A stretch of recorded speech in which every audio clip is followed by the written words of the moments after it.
Hi guys, nandito ako ngayon sa SM North EDSA para kumain ng chicken biryani. So bababa tayo sa food court kasi nandun ng biryanis and kebab, paratas.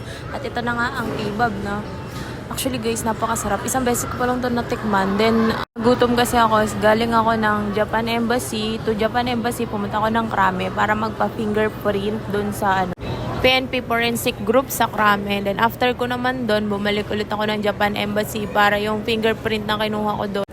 Then yun na nga, pagbalik ko doon, sinabit ko na yung galing sa forensic.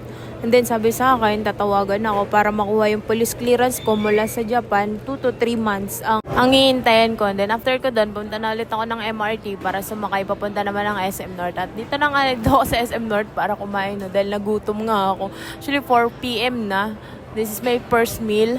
At chicken biryani nga po yung gusto kong kainin. Natatakam ako neto nung nakaraan pa. Sabi ko pag aalis ako, pupunta ako SM North para kumain. Para po sa mga gustong kumain, nandito lang po yan sa SM North EDSA. Then baba po kayo sa food court. Hanapin nyo lang ang paratas, biryanis, and kebabs. By the way guys, hanggang dito na lang. Maraming salamat sa panonood. Jane, matane, dumore ka to sa muling pagkikita.